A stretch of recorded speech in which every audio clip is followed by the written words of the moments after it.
What if the very thing you've been chasing is what's been leading you away from yourself? We live in a world obsessed with ascent. Climb higher, move faster, win bigger. The message is clear: fulfillment waits at the top. But no one tells you what happens when you get there. No one tells you that you can reach the summit, hit the target, earn the title, check every box, and still feel like something's missing. That success without meaning is just a decorated kind of emptiness. Maybe you've felt it, that quiet ache between your victories. That whisper in the silence after achievement, a voice that says, "This isn't it, not yet." There's an old Persian myth of a bird called the Simurgh, a creature of fire and truth who lives atop a sacred mountain. Many set out to find it, desperate for wisdom, but those who reach the peak find only a mirror. Because the real journey wasn't upward, it was inward. And maybe that's your story too.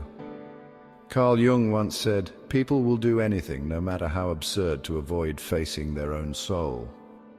And that's what most of us are doing, not climbing for purpose, but running from ourselves. Scaling mountains built from expectation, not authenticity. You see, there's a difference between movement and meaning, between rising and awakening, because motion can distract you, productivity can seduce you. Even self-improvement can become a trap if you're still climbing to escape your reflection. But this is the moment the mountain changes. This is the moment you stop chasing someone else's summit and start hearing the call of your own. Not the one made from accolades, but from ache. Not built on applause, but on the truth you buried beneath survival. And here's the paradox. The higher you climb without listening, the further you drift from what matters most. So maybe this isn't a call to rise. Maybe it's a call to return to the mountain that has always been waiting for you, quietly in the fog. Because this climb, it's not about conquering, it's about becoming so honest that nothing false can follow you up. This isn't a race, it's a remembering. And it begins now, with you and the whisper that won't go away.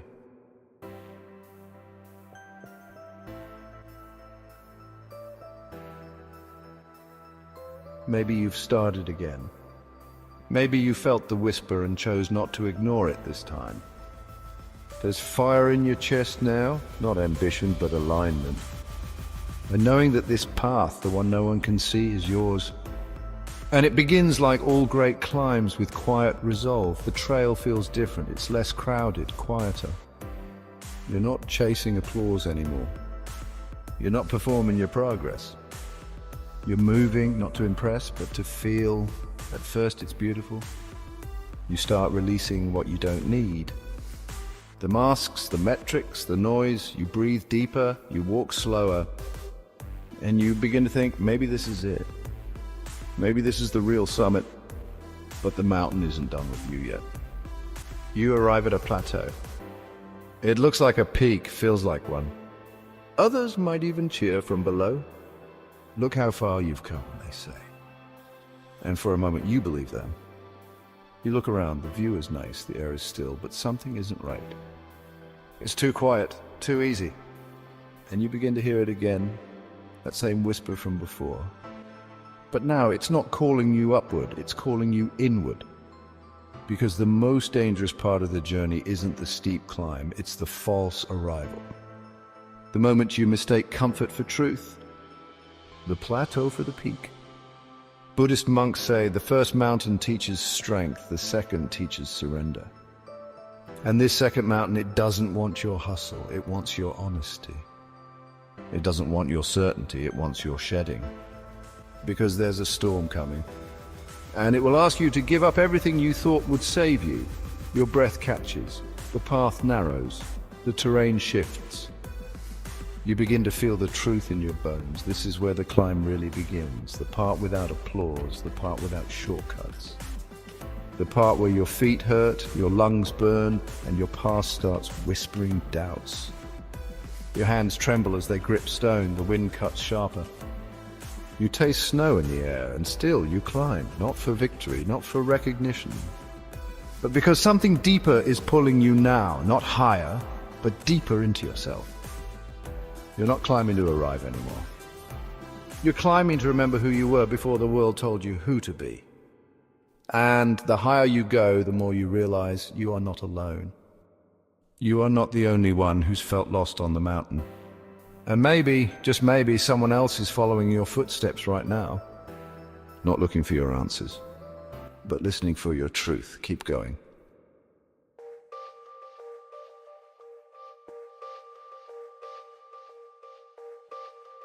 You reach it, the place you thought would bring peace.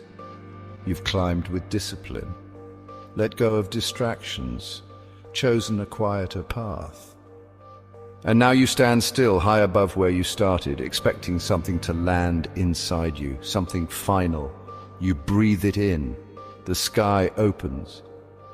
The world below looks small, but something is missing. You set down your pack, stretch your back. The wind brushes your skin like a memory, but there's no thrill in it. Just quiet, just cold. You try to feel proud, but there's no pulse behind the moment. Only a silence that hums with confusion. This is what no one warns you about. So that success without alignment doesn't feel like triumph. It feels like loss in disguise.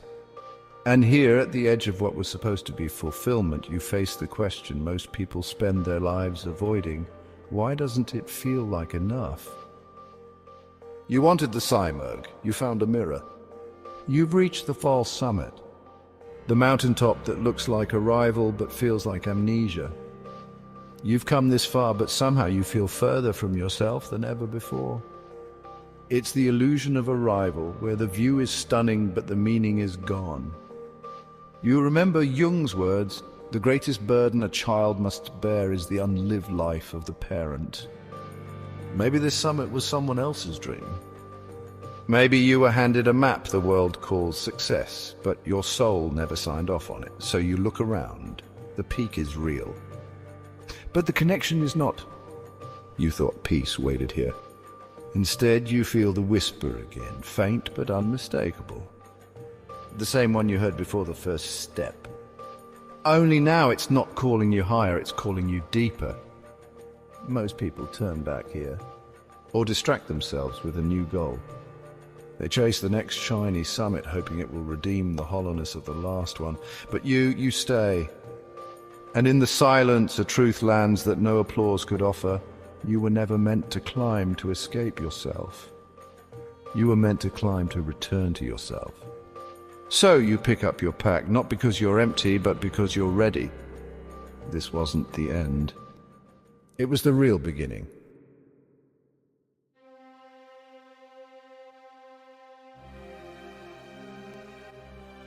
It starts with a slip, not dramatic, not loud. Just a subtle shift, an unexpected crack in your footing. You catch yourself, heart pounding. And then it happens again. The wind picks up. The clouds roll in. The warmth drains from your skin. You thought you'd already done the hard part. But this isn't effort. This is undoing. The storm doesn't punish. It purifies. The sky fractures. The cold bites. Your breath shortens. And the trail, once solid beneath your feet, dissolves into mud and mist. You can't see where you're going anymore. The path is gone, the map useless. And here in this brutal clarity you meet yourself, not the polished version. Not the climber with answers. But the one who's afraid, the one who's tired. The one who has no more masks left to wear. This is the place Jung called the confrontation with the shadow, when everything you repressed rises, not to shame you, but to be seen. Here come the doubts you outran, the grief you buried beneath performance, the anger you pretended was strength. And when it hits, it's not poetic, it's not cinematic, it's raw. You fall to your knees, not because you're weak, because there's nothing left to protect. And in that surrender, something sacred cracks open. You begin to understand the real climb was never about the peak. It was about this. Being stripped of everything false until the only thing left is real. You feel the cold bite of air on your skin.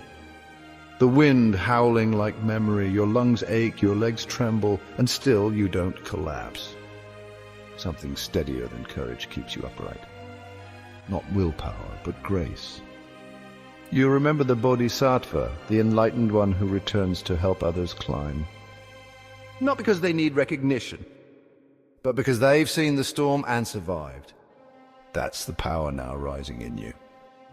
Not the power of control, the power of compassion. And through the noise, through the chaos, you hear it again, the whisper. Not a call to rise, a call to return. To something softer than ambition. To something stronger than certainty. And when the storm passes, and it will, you won't be the same. Because storms don't return what they take. They give you back what you forgot you had.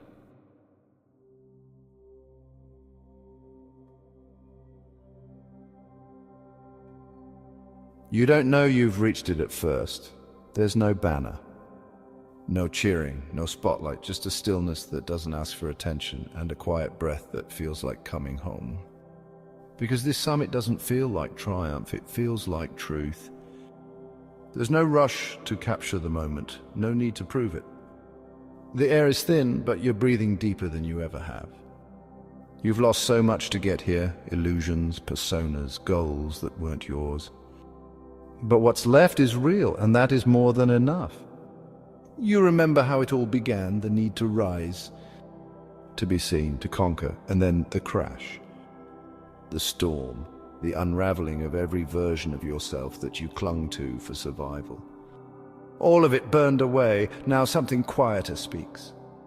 You realize this mountain was never external, it was never about the peak. It was about becoming the kind of person who no longer needs one. Jung called it individuation, the process of integrating every part of yourself into wholeness. Not perfection, wholeness, where the shadow is no longer exiled. Where your gifts no longer need validation to be offered. You're not flawless here, you're authentic, and that changes everything. Because from here you don't just see the horizon, you see behind it. You see the plateaus you mistook for peace. The summits that were really traps, the years you thought you were climbing when you were actually just running. And yet you forgive yourself, because even the false summits served their purpose.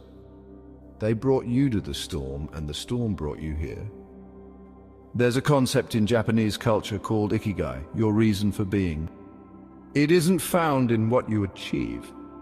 It's found in the intersection of what you love, what you're good at, what the world needs, and what makes you come alive. And now you understand your climb wasn't just about freedom. It was about finding a way to lift others with you. Because no matter how high you rise, meaning doesn't come from standing above. It comes from turning back and offering your hand. You begin to notice something else now, faint footprints in the snow. Someone has followed. Not to copy your path, but to believe that theirs is possible. You've become what you never had, not a guru, not a hero, a guide. Not because you reached the top, but because you finally remembered who you were before you ever needed to. And that memory, that's the real summit.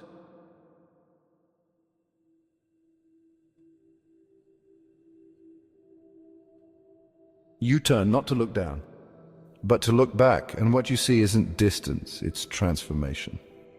Not the terrain, but who you became through it. You see the self who started confused and driven.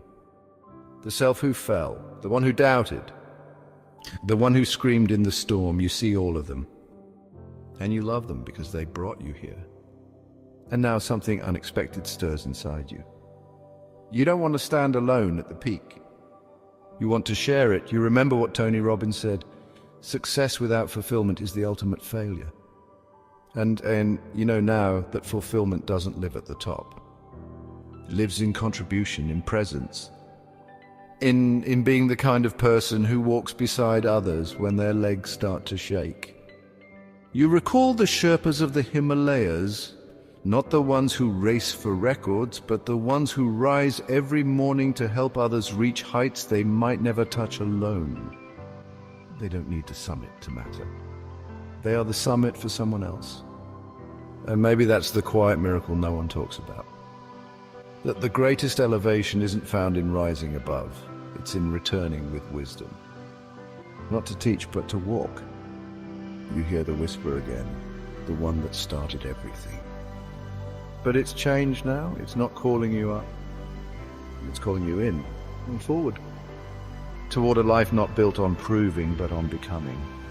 On living with such depth and presence that others feel braver simply by standing near you. So ask yourself, before this story ends, what mountain are you climbing? And who are you bringing with you? Leave it behind if it was never yours. Let it go if it's only made of noise. And listen again. The whisper is still there. But now it sounds like you.